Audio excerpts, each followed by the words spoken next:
The American pilot pushed the throttle forward and watched the Japanese fighter pull away from him like he was flying backwards. Full power, maximum climb, and it wasn't even close. He was in a P-51 Mustang, the best fighter the United States had, the plane that had won air superiority over Europe. And this captured enemy aircraft was leaving him behind like he was standing still. When he landed, he didn't say a word. He just sat in the cockpit, hands shaking, trying to understand what he'd just seen. This was the summer of 1945, a remote airfield in the Philippines. The war in the Pacific was grinding toward its brutal conclusion, but intelligence officers had a problem. American pilots kept reporting encounters with a new Japanese fighter that didn't match anything in their recognition manuals. It was fast, maneuverable, and it was killing experienced aviators who should have known better. They called it the Frank. The official designation was Nakajima Ki-84 Hayate, and nobody in the U.S. military understood how good it really was. Major Thomas Blake had been flying combat missions for 2 years. He'd fought over New Guinea, the Philippines, and Okinawa. He'd seen Zeros. He'd tangled with Oscars and Tonys. He knew their strengths and their weaknesses. He knew how to exploit the gap in their performance. But the Frank was different. 3 weeks earlier, his squadron had jumped a formation of them over Luzon. The fight had lasted less than 5 minutes. Blake had lost 2 wingmen. The Franks hadn't lost anything.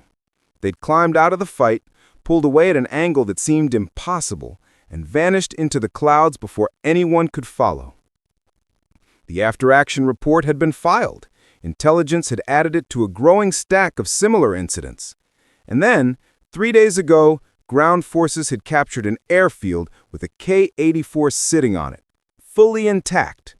The Japanese defenders had sabotaged most of their aircraft before retreating, but they'd run out of time for this one. It had been flown to the American base, refueled, and now it sat in a heavily guarded hangar, waiting. Blake stood in front of it with a dozen other pilots and engineers. The fighter was smaller than he'd expected. Sleek, aggressive. The paint was faded, the metal patched in places with mismatched panels, but there was something about the way it sat on the tarmac, something predatory that made everyone uneasy. This wasn't a relic. This wasn't some obsolete design the Japanese were throwing into the fight out of desperation. This was purpose-built, modern, and from the look of it, very, very dangerous. Captain Robert Chen, a test pilot who'd flown everything from dive bombers to experimental prototypes, walked around the aircraft slowly. He ran his hand along the fuselage, checking the control surfaces, peering into the cockpit. The engine was a radial, 18 cylinders, built by Nakajima. On paper, it produced about 2,000 horsepower, but Chen had learned not to trust paper. Numbers lie, especially when they came from enemy intelligence estimates. The only way to know what this aircraft could do was to fly it. That afternoon, Chen climbed into the cockpit. The seat was cramped, the instruments were labeled in Japanese, but the basics were universal. Stick, rudder, throttle. He fired up the engine, and the sound hit everyone like a shock wave. Deep, powerful. Not the smooth hum of an American radial, but something raw, more aggressive. The propeller bit into the air, and the whole aircraft seemed to strain against the wheel chocks. Chen glanced at Blake standing near the runway with a stopwatch and a clipboard. Blake gave him a thumbs up, and Chen released the brakes. The takeoff was violent. The K-84 leapt off the runway in less than 300 feet, clawing into the sky at an angle that made Chen's stomach drop. He pulled back on the stick, and the nose came up, up, until he was climbing almost vertically. The altimeter spun. 1,000 feet, 2,000, 3. He leveled off at 5,000 and looked down. The airfield was already small. A cluster of buildings and runways surrounded by jungle. He'd covered that distance in less than 90 seconds. Chen circled the field, testing the controls. The stick was responsive, too responsive. The slightest input sent the aircraft into a sharp bank. The rudder was sensitive. The throttle had almost no lag. This wasn't a fighter you flew. This was a fighter you fought with. Every movement required precision. Every correction had to be immediate. It was exhausting, and it was exhilarating. He dove toward the runway, building up speed. The airspeed indicator climbed past 300 miles per hour, 320, 350. The controls stiffened, but didn't lock up. The aircraft stayed stable. He pulled into a high G-turn, and the wings didn't shudder, didn't flex, didn't give any indication that they were about to fail. This thing was solid, built for punishment, built for combat. And then, Blake took off in the P-51. The plan was simple, a mock dogfight. Chen would play the role of an enemy pilot, Blake would engage, and we'd see how the two aircraft compared. It was supposed to be a controlled test, clinical, educational. But the moment Blake pulled alongside the K-84 and Chen rolled into him, it stopped being a test and started being a fight. Chen pulled up into a steep climb. Blake followed, throttle wide open, engine screaming. The Mustang was fast, one of the fastest piston engine fighters ever built. But the K-84 was faster. It pulled away, not by a little, by a lot.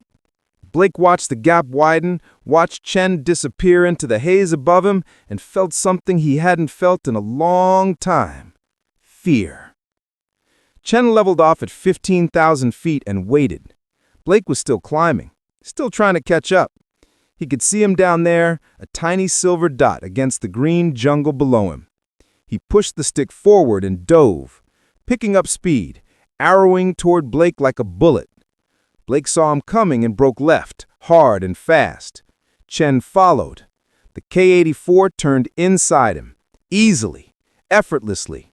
Blake tried to reverse, tried to shake him, but Chen was already there, sitting on his six, close enough that Blake could see the propeller spinning in his mirrors. Blake broke off the engagement and headed back to the airfield. He was breathing hard, sweating. His hands ached from gripping the stick.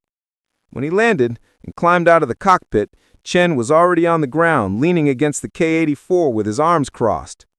Blake walked over and stopped a few feet away. Neither of them spoke for a moment. Finally, Blake looked at the Japanese fighter and asked the question that was burning in everyone's mind. How many of these do they have? Chen shrugged. Intelligence didn't know. Maybe a few hundred, maybe more. Production numbers were classified, spotty. But what they did know was this. The K-84 had entered service in 1944. It had been designed specifically to counter American fighters, and it was better than anything the U.S. had in the Pacific Theater. Faster climb rate, tighter turn radius, better acceleration. The only advantage the P-51 had was range. And in a dogfight, range didn't matter. Blake looked at the other pilots gathered around the hangar. Young men, confident, well-trained. They'd been told they were flying the best equipment in the world. They'd been told that American engineering was superior. The Japanese aircraft were flimsy, underpowered, and obsolete. And now they were staring at a fighter that could outperform them in almost every category.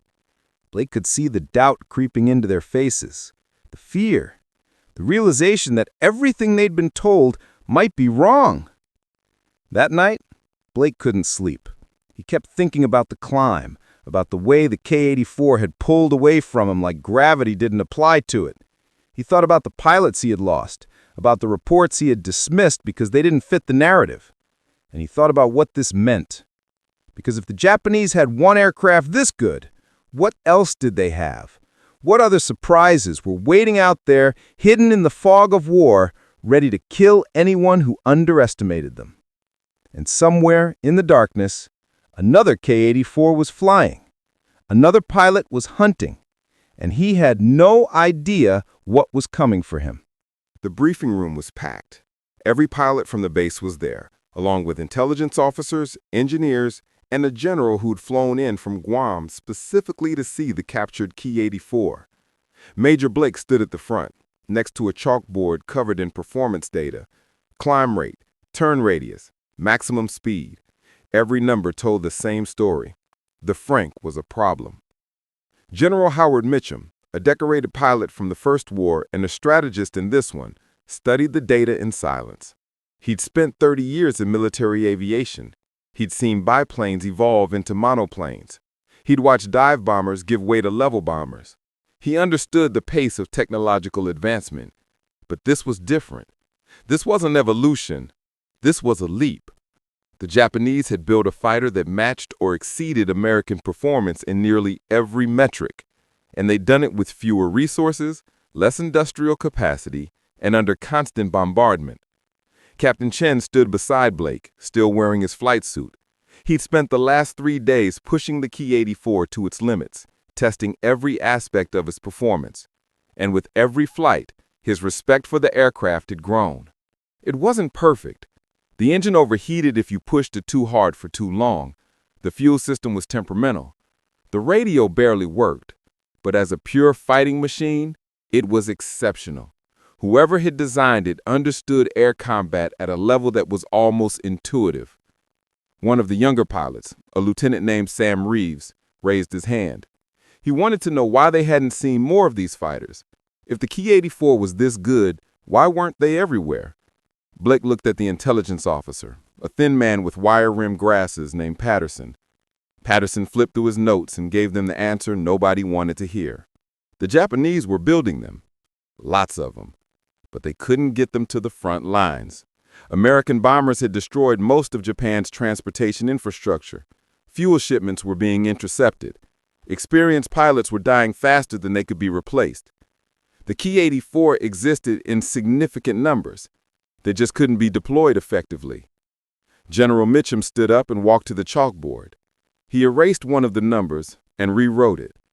Then he turned to face the room. The question wasn't whether the Ki-84 was a good fighter. It clearly was. The question was what it represented. Because wars aren't won by individual aircraft.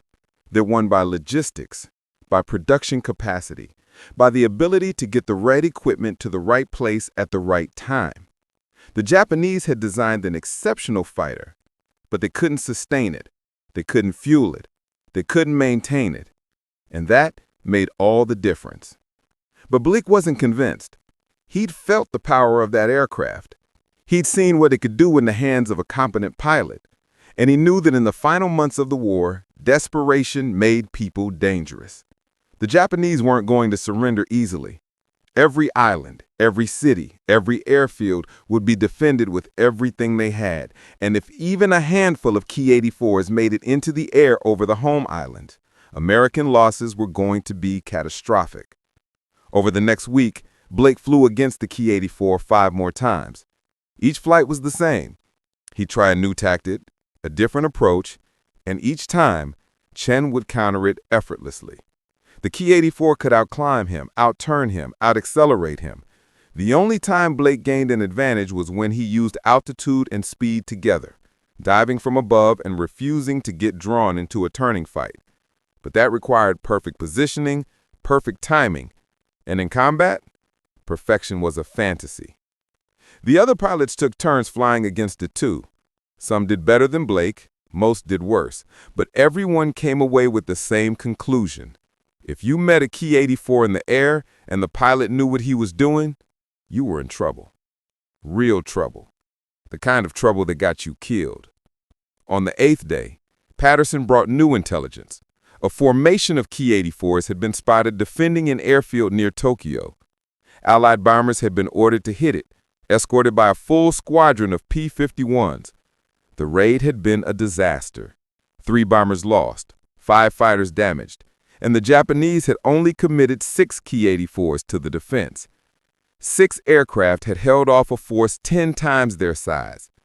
The report included gun camera footage. Blake watched it in silence. The Ki-84s moved through the bomber formation like sharks through a school of fish, fast, efficient, lethal. Chen sat next to him in the darkened briefing room. The footage played on a loop. One of the Ki-84s pulled into a vertical climb, rolled inverted at the top, and dove onto a P-51 that never saw it coming. The American fighter disintegrated in a spray of debris. Chen paused the projector. The frozen image showed the Ki-84 pulling out of the dive, already lining up another target. He pointed at the screen. "That's what happens when you give this aircraft to a pilot who knows how to use it." Blake thought about his own pilots, young men, most of them, brave, well-trained, but inexperienced. They'd learned to fly in safe skies over America. They trained against each other, against familiar aircraft with predictable performance. They weren't ready for something like the Ki-84, and there wasn't time to make them ready. The invasion of Japan was being planned. Hundreds of thousands of troops, thousands of aircraft, and somewhere out there, hidden in camouflage hangars and mountain caves, the Japanese were waiting with fighters that could challenge the best the Allies had. General Mitchum made his decision 2 days later. The Ki-84 would be shipped back to the States. Engineers at Wright Field would study it, disassemble it, learn everything they could. The data would be shared with frontline squadrons. New tactics would be developed, and American pilots would be warned. The enemy had teeth, real teeth, and underestimating them would be fatal. Blake stood beside the Ki-84 one last time before it was crated for transport. The aircraft looked almost peaceful in the morning light. The engine was cold, the propeller still, but he could still hear it in his head, that deep, powerful roar, the sound of something built for one purpose and one purpose only: to kill. He thought about the pilot who'd flown this aircraft before it was captured, wondered if he was still alive, wondered what he thought about sitting in that cramped cockpit knowing that every flight might be his last. Pride, maybe? Duty? Or just resignation, acceptance that this is how things had to be. Chen walked up beside him. He had been reassigned, a new posting, a new aircraft, but he'd carry the memory of the Ki-84 with him for the rest of his life.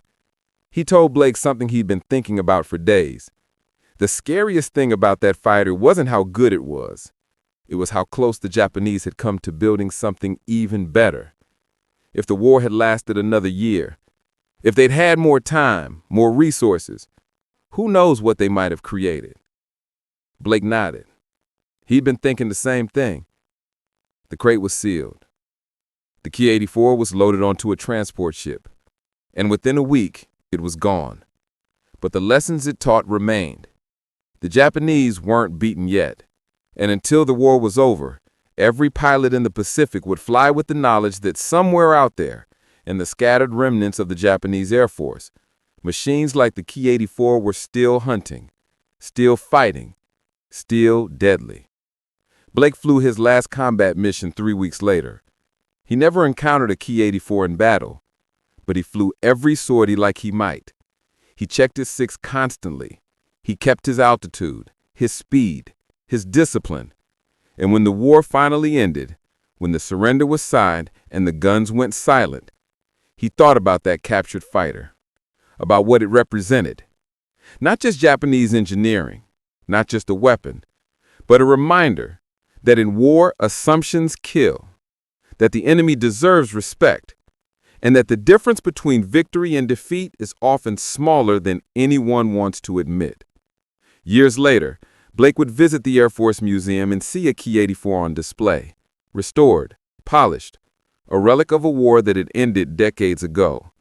He'd stand in front of it, remembering, and he'd think about all the pilots who'd faced these fighters and never made it home. And he'd be grateful, grateful for the ones who did. Grateful for the margin of victory that was measured not in superiority, but in logistics, in fuel, in numbers, in the cold mathematics of industrial war. The Ki-84 was one of the best fighters of World War II. But best wasn't enough. And that, more than anything, was the real lesson.